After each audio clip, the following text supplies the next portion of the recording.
Olá, começando mais um Alesp Conecta, lembrando que o Alesp Conecta leva para você que está em casa sempre algum conhecimento de alguma área que as pessoas só escutam e não têm um entendimento mais profundo, ou também a gente traz aqui para você conhecer algum personagem da história.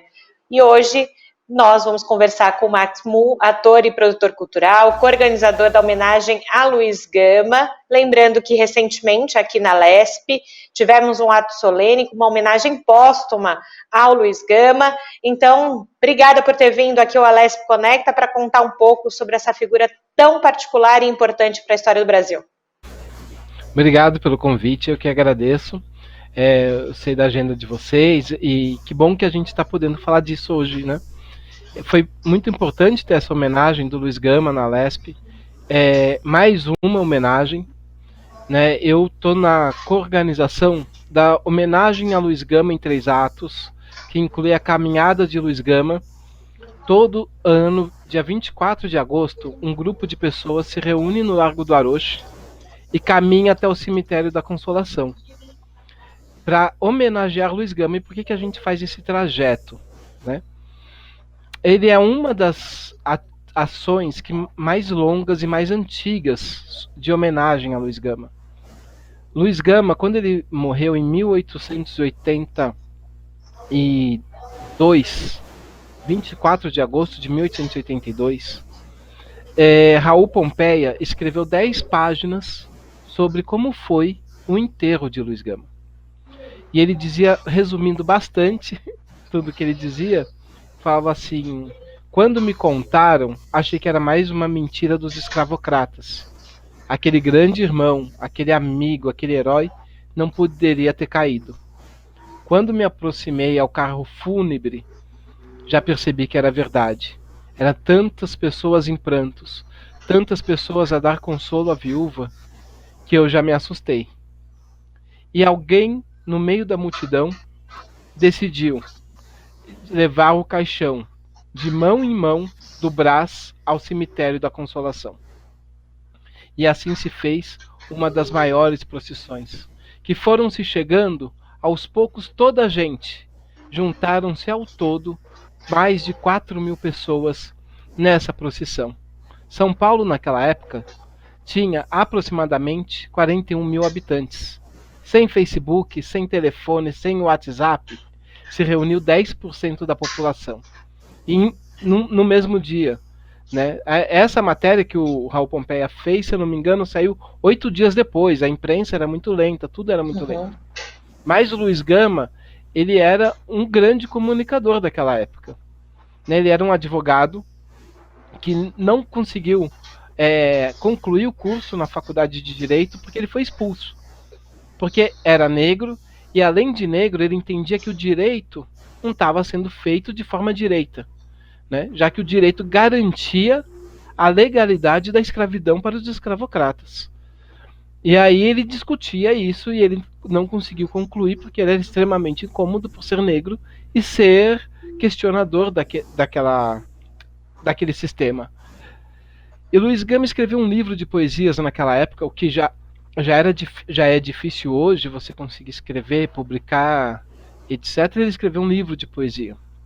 E um livro de poesia que fugia à escola da época, né, que era o parnasianismo naquela época, e ele se apresentava muito mais como modernista, que viria a existir em 1922, usando linguagens populares, fazendo chacotas. Ele saía da estrutura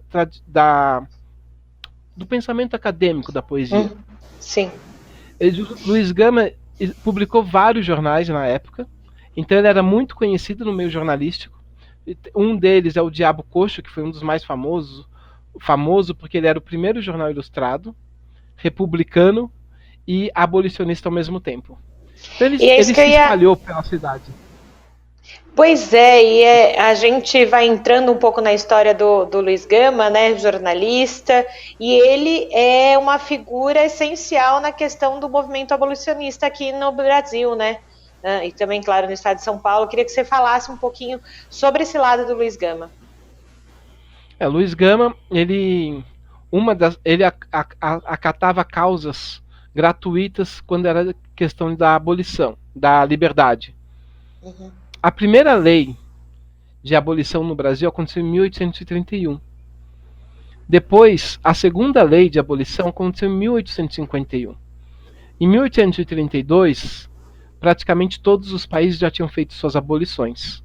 Então havia uma pressão internacional para que só tivesse comércio, se dialogasse, diplomacia internacional fossem feitos com países que tivessem realizado a abolição.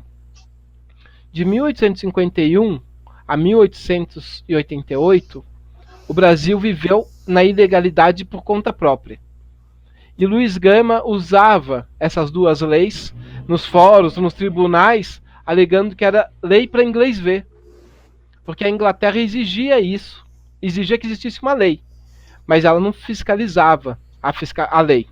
Então o Brasil dizia que era um país de democracia racial, mantendo a escravidão, e Luiz Gama, a partir da conjuntura política internacional, conseguia pressionar em diversos lugares a liberdade de pessoas que já deveriam estar em liberdade e não estavam. E ele libertou mais de 500 pessoas. Diz que nesse velório dele foram tantos os discursos que gerou uma comoção muito maior para depois de 6 anos vir a abolição. É como se fosse um impacto na população de quanto era importante se fazer a abolição. Ele não viu nem a abolição nem a república. E ele inaugurou escolas para pessoas, filhos de pessoas escravizadas e trabalhadores rurais, para alfabetizar, para ensinar, para conscientizar. Então ele foi um grande formador, um grande educador. Foi uma pessoa que lutou intensamente pela justiça, e não a justiça do direito, mas a justiça dos homens terem direito à sua liberdade. E você está nos apresentando um pouco da história do Luiz Gama, e por que hoje a gente te traz aqui no Alesp Conecta, também para a gente ampliar um pouco essa questão, não só para conhecer o Luiz Gama, mas também para falar um pouco sobre uma questão que você falou aí no seu início de fala, sobre a questão racial lá atrás. Hoje em dia a gente vê que, me parece, não teve tantas mudanças apesar da abolição, não é? O próprio ato solene que eu falei no início do programa, que foi feito aqui na Alesp, era também para combater o racismo, e é um tema muito em voga, né? Então, puxando já por esse viés, depois de tantos anos, tantos séculos, por que ainda é tão crucial discutir esse tema de racismo aqui no Brasil e no mundo? Obrigado pela pergunta, né? Essa é uma pergunta que a gente tem milhões de teses, doutorados, TCCs, livros escritos para tentar responder, e eu acho que a grande maioria das respostas são válidas, e eu vou trazer uma reflexão sobre esse aspecto que não esgota o assunto, de forma alguma. Mas é importante lembrar que o privilégio da desigualdade, ele é muito importante para quem tem o privilégio, né? É muito difícil abrir mão dos privilégios. Então o Brasil, o escravocrata não se vê como racista, ele se vê como coagido a estar nesse sistema, porque senão ele perde tudo que ele sempre foi. Tradicionalmente ele fala assim: como eu vou viver sem minha empregada? Como eu vou viver sem escravos? Como eu vou viver sem alguém para limpar a minha sujeira, né? Ele não consegue se aperceber das estruturas raciais daquilo que ele fala.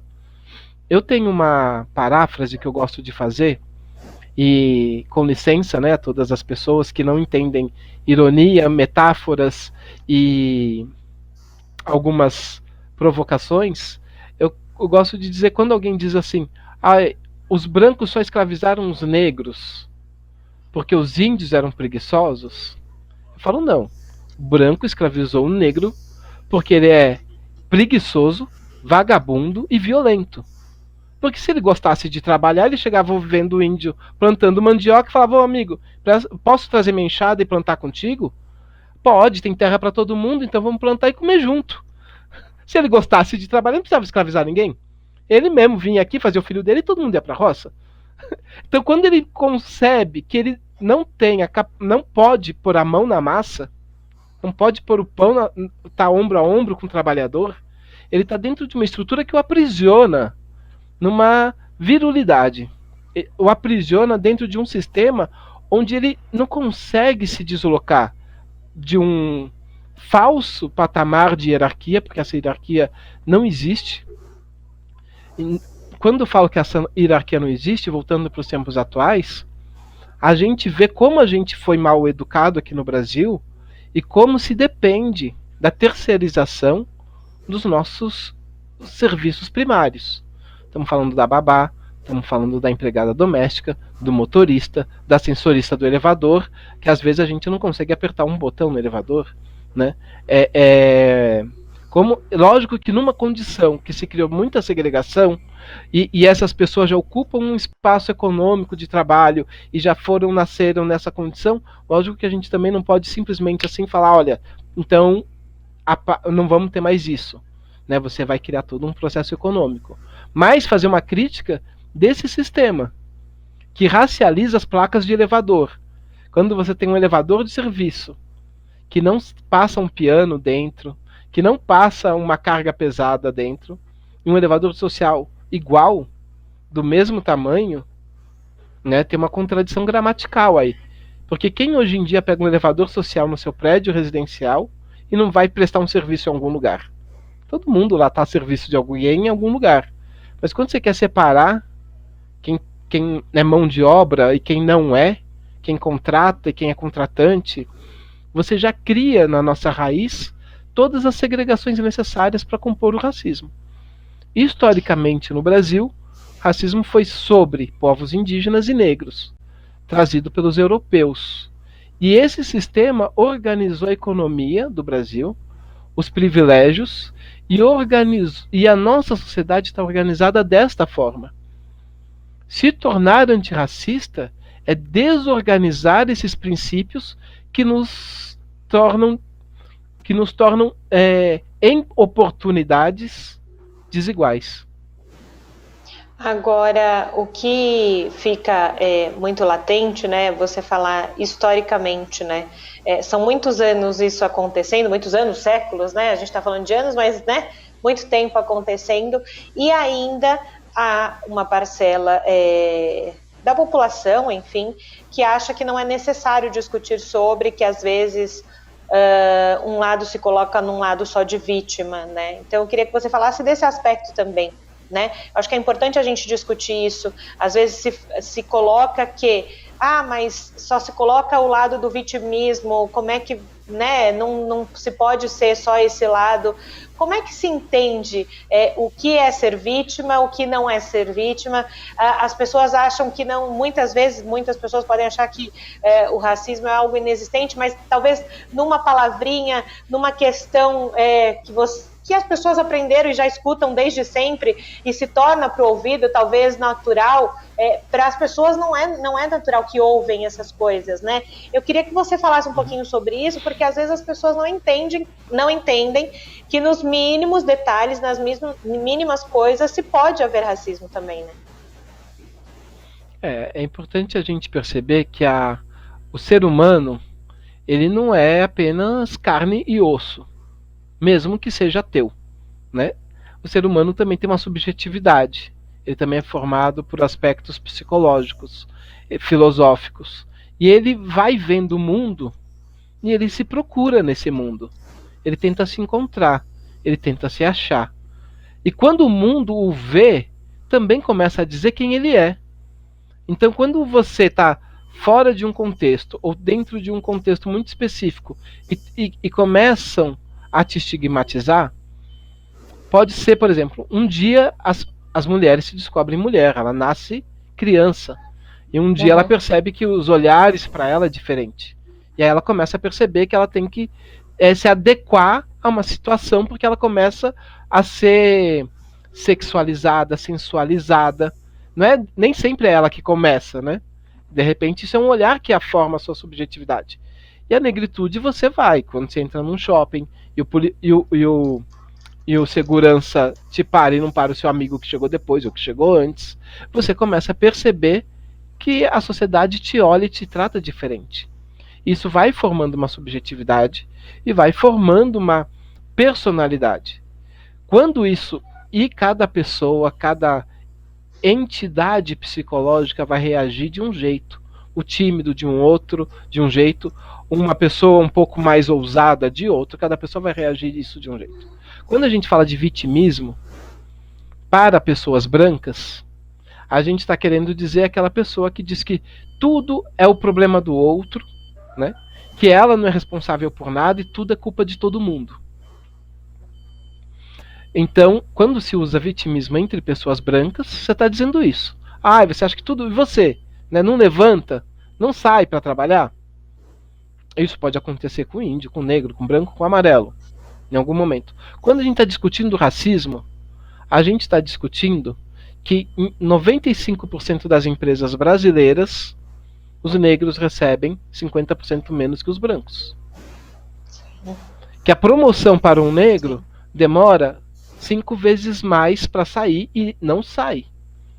Quando a gente está discutindo do ponto de vista do racismo, a gente está discutindo que na Guerra do Paraguai, o Brasil prometeu liberdade para todos os negros que fossem lutar na Guerra do Paraguai. E um salário depois. E quase nenhum recebeu. A gente está dizendo que durante a pré-abolição foram vendidas cartas de alforria. O cara tinha que trabalhar de graça para um escravocrata, fazer um bico à noite, 50% ficava para o escravocrata, 50% para ele, para a compra de carta de alforria. E depois que veio a abolição, ninguém recebeu nem trabalho, nem o dinheiro de volta, nem casa, nem comida e nem educação. Então você tem uma estrutura de Estado... Oi, pode falar. Não, pode falar, pode terminar o seu raciocínio. Então você tem uma estrutura de Estado que segregou. As políticas públicas pré-abolicionistas foram de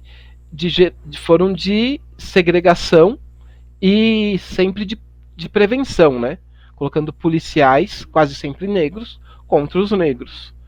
A política pública de pós-abolição foi qual? Os negros não sabem trabalhar na roça que sempre trabalharam. Vamos chamar japoneses e imigrantes. Desenvolve-se assim uma pobreza branca e uma miséria negra.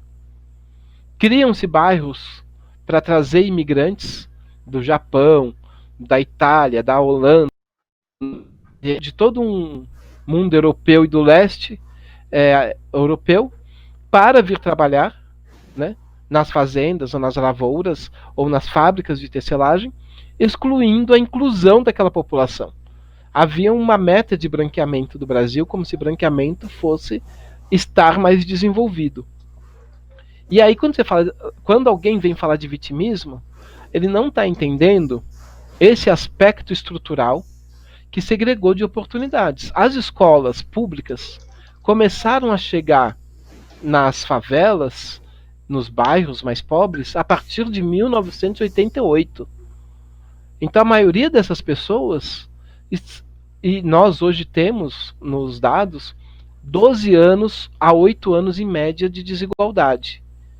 E isso não é por falta de vontade, é porque é falta de oportunidade. O Brasil tem 50% do seu espaço sem saneamento básico. Esses espaços são ocupados de 70% a 80% pela população negra. Então a cidadania sequer chegou até hoje, para a grande maioria das pessoas. Então quando alguém vem falar de vitimismo, ou ele tem preguiça de perder seus privilégios e pôr a mão na massa, e ele precisa ficar escondendo isso, ou ele ignora os dados, né? Então assim, a igualdade ela não virá só pelo esforço, e aí quando a gente pensa em igualdade, ela não vem só pelo esforço do desigual para ser igual. Ela também vem da consciência do privilegiado em perder a vaidade e o prazer de ser privilegiado para ser igual. Então, aí que se cobra o movimento antirracista dos brancos. Pois é, muito importante essa sua explicação e deixar muito bem explicado, né, como você fez, porque é uma coisa que a gente escuta, e quem está vendo e ouvindo a gente já deve ter escutado essa questão que eu te falei anteriormente, né? Nesse momento de pandemia, claro que muitas coisas vão ficando ainda mais latentes. Uma delas, claro, essa questão de desigualdade social, e também a gente não pode deixar de falar que desde o mês passado toda aquela movimentação internacional sobre a hashtag, né, Vidas Negras Importam, a questão do George Floyd lá nos Estados Unidos. Mas aí eu te pergunto, Max, é uma questão que a gente convive culturalmente a vida toda, desde que a gente nasce a gente escuta esse termo. Por que no momento de pandemia e quando acontece isso fora do Brasil, as coisas parecem repercutir mais do que quando estão aqui? Outra pergunta que só posso dar uma das respostas, né? Existem várias. Mas se a gente comparar a abolição nos Estados Unidos e a abolição no Brasil, eu acho que isso vem desde um problema de como é a nossa colonização. O Brasil e as Américas são uma colonização de exploração. Os Estados Unidos é uma colônia de desenvolvimento. As pessoas foram lá para crescer, né? Princípios de igualdade foram questionados pelo movimento civil nos Estados Unidos. A abolição foi após uma guerra de secessão, sul contra o norte. O processo de luta de 15% de população negra lá foi legitimado por tratados de lei. O apartheid era legal. Tinha uma lei que dizia negros não podem andar desse lado. Aqui, alguém acha uma desculpa para você não entrar no restaurante. E sempre foi assim. Você nunca formalizou o racismo, né, após a abolição, e lá era formalizado racismo após a abolição, do ponto de vista daquele espaço cultural. Eu gosto de citar que Jesse Owens, o corredor, em 1936, os Estados Unidos era racista, matava muitos negros, tinha o apartheid, mandaram um corredor negro para denunciar o racismo de Adolf Hitler. E ele ganhou a corrida, aquele símbolo que a gente tem lá contra o Hitler. Então, os Estados Unidos ele tem vergonha de ser ilegal, né? Eles têm escrúpulos de estar fora da lei. Se você constrange a estrutura, a instituição americana, eles prezam pelas suas instituições, né? De fato. Então, eles não gostam de ver as máculas e seus problemas. Então, aí eles dão uma resposta e o povo tem mais condições de lutar para que se cumpra a lei. O Brasil, como a gente falou da lei para inglês ver, aqui lei não pega. Os nossos políticos aí da Lesp, da Câmara Federal, muitas vezes, de fato, não estão nem aí para a lei. É só uma questão de conveniência. Se essa lei é conveniente para mim, ok. Se não é, ok. E fica tudo muito... A gente está vivendo agora o debate do ministro Decotelli.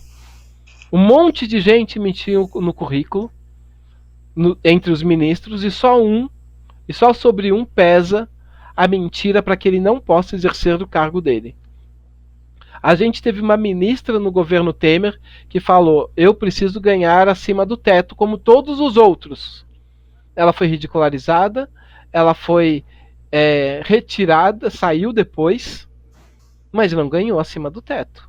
Todos os outros ganhavam e continuaram ganhando acima do teto. Então a gente não tem vergonha de ser inescrupuloso. A elite brasileira, não tem vergonha de ser inescrupulosa. Nos Estados Unidos eles têm. Você consegue constranger a instituição americana. Então, quando acontece isso nos Estados Unidos, as pessoas que imitam o economia de Chicago começam a ter que dialogar com isso.